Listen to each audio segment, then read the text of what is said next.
Já pensou como seria dar de cara com um vampiro vivo dentro do universo da Marvel? Eu sou Marcelo Patrola e seja muito bem-vindo. Morbius, o vampiro vivo, pode não ser um antagonista do Homem-Aranha tão conhecido como o próprio Duende Verde ou mesmo o Dr. Octopus. Eu sou Venom. Brincadeira, Dr. Michael Morbius é o seu Mas ele é responsável por dar um bocado de trabalho para o amigão da vizinhança quando os dois lutam, o que nem sempre acontece, é claro, já que ele não é só mais um vilão, sendo bem mais complexo que isso e considerado até mesmo como um anti-herói algumas vezes. O que fez com seu corpo, doutor?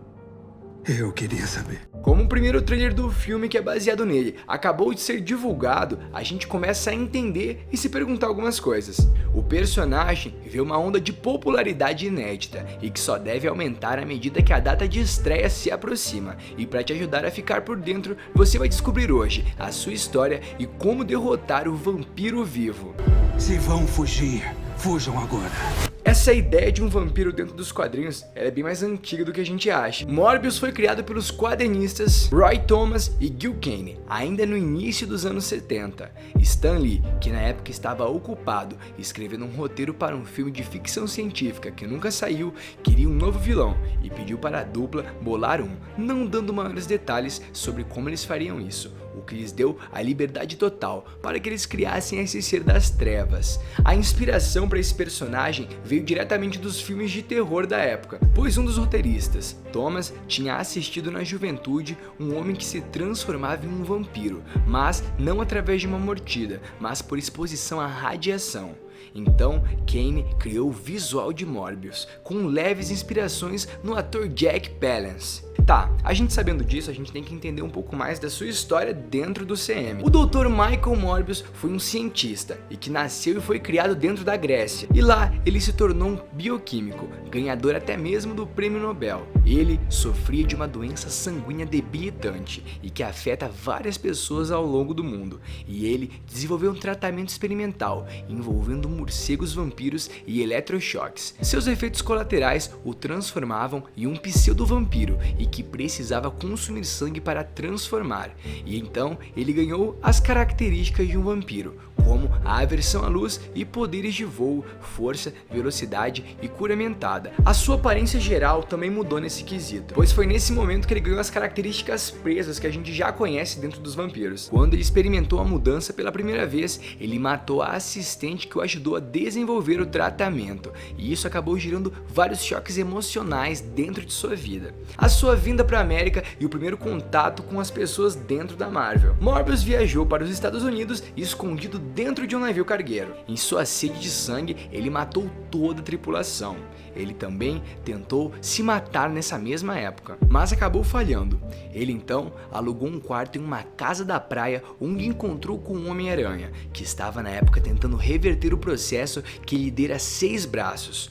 Morbius atacou o Homem-Aranha, mas sua batalha foi interrompida pelo Dr. Connors, que se transformou em um lagarto. Morbius acabou escapando dessa batalha um tanto quanto diferente, mas não antes de acabar mordendo o Dr. Connors, o que devolveu ou parcialmente devolveu ao normal o Dr. Connors. O Homem-Aranha e Connors então perceberam que o sangue de Morbius poderia ser uma cura para os dois e decidiram então se ajudar. Eles então rastrearam e depois de outra batalha extraíram um pouco de seu sangue, fazendo com que Connors permanecesse sem estado humano e o Homem-Aranha perdesse seus braços adicionais que faziam ser uma aranha ambulante. Poderes e habilidades. É muito interessante quando a gente analisa os poderes de um vampiro, pois ao mesmo modo que ele ganha muitos atributos, ele também perde muita coisa. Então a gente tem que balancear bem tudo o que está acontecendo agora. Embora ele não seja um vampiro propriamente dito, Morbius tem vários poderes que estas místicas criaturas também possuem.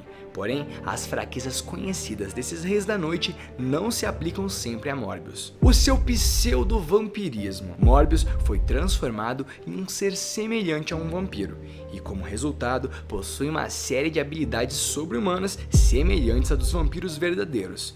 Morbius não é um verdadeiro vampiro, pois a fonte de sua transformação é considerada científica, ou seja, ele não foi diretamente mordido por um antigo vampiro. Então, não há nada místico nisso. No entanto, os elementos místicos ocasionalmente foram introduzidos em seu sistema, complicando um pouco o problema que ele vive. A sua força sobre-humana. Morbius possui uma força sobre-humana. A extensão depende da qual e a quantidade de sangue que ele ingeriu, e também do tipo de sangue. Lembrando que como ele é um vampiro, quanto mais sangue ele ingerir, mais força ele vai ter. Em seu pico, Morbius possui uma força sobre-humana, suficiente para levantar aproximadamente 1.500 libras, o que é um peso de um carro. Velocidade sobre-humana. Morbius pode correr e se mover a velocidades que estão além dos limites físicos humanos, e também pode ser considerado como o melhor atleta natural humano. Vigor sobre-humano. A musculatura aumentada de Morbius produz menos toxinas de fadiga durante a sua atividade física do que a musculatura do que pode ser considerado um ser humano comum. Ele pode se esforçar fisicamente em sua capacidade máxima por várias horas, antes do acúmulo de toxinas de fadiga em seu sangue para que comece a prejudicá-lo, ou seja, o seu físico é invejável até mesmo para os grandes atletas das Olimpíadas. Habilidades. Essa parte é muito interessante a gente entrar porque a gente não está falando de poderes em si, mas sim das habilidades que ele pode ter. A inteligência de um gênio. Essa aí, Dr. Stark, até o próprio Peter deve ter um pouco de inveja.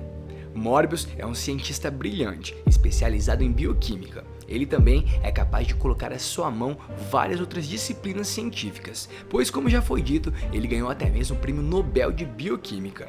Embora ele não tenha tido nenhum treinamento formal, os poderes de Morbius o tornam um combatente formidável contra a maioria dos indivíduos, já que ele tem um alto nível de agilidade e pode facilmente se esgueirar e contra-atacar os inimigos que tentam de alguma forma machucá-lo. Fraquezas. Como já foi dito, o Morbius não é tecnicamente um vampiro, então quando a gente pensa nele, a gente tem que lembrar que ele teria os atributos de um vampiro e algumas fraquezas de um vampiro, mas não necessariamente tudo que um vampiro tem de ruim ele vai ter.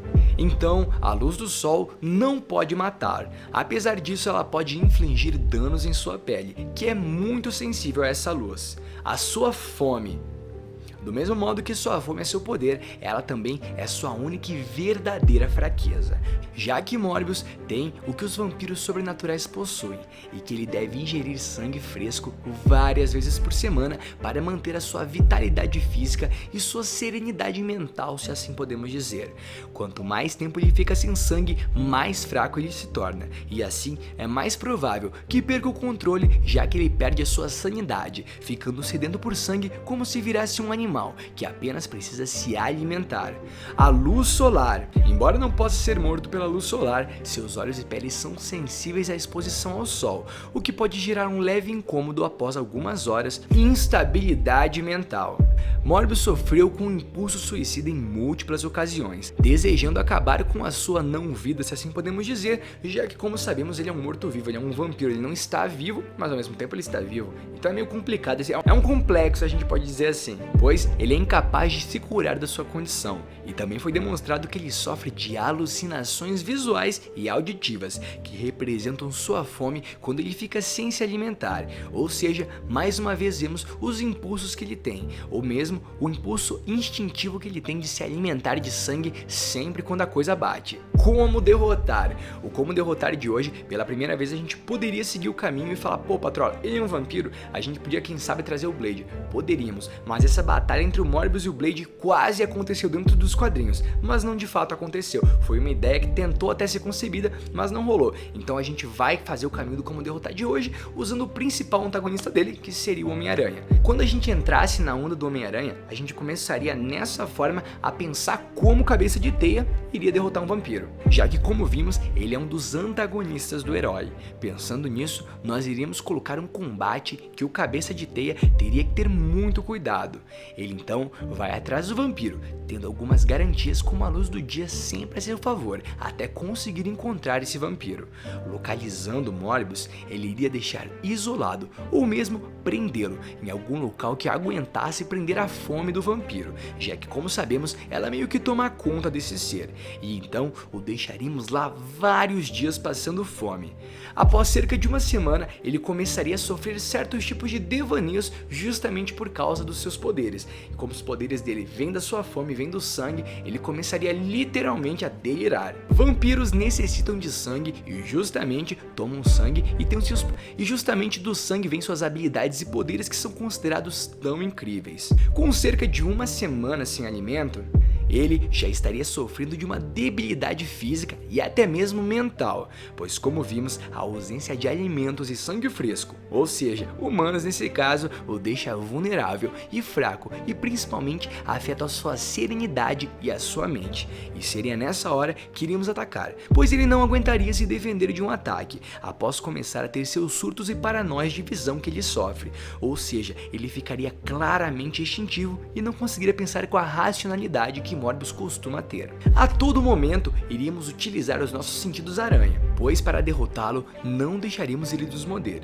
pois como vimos, até mesmo poderíamos perder nossos poderes de aranha, pois, como já foi relatado nos quadrinhos, ele foi capaz até mesmo de curar a doença do lagarto, do próprio Dr. Connors, que nunca conseguiu se tratar disso. E assim, após alguns chutes e pontapés, o derrotaríamos. O vampiro Morbius enfraquecido e exausto pela fome, e desse modo não deixaríamos o trabalho mal feito, para que Blade tivesse que vir atrás dele. Eu vou ficando por aqui, e até a próxima.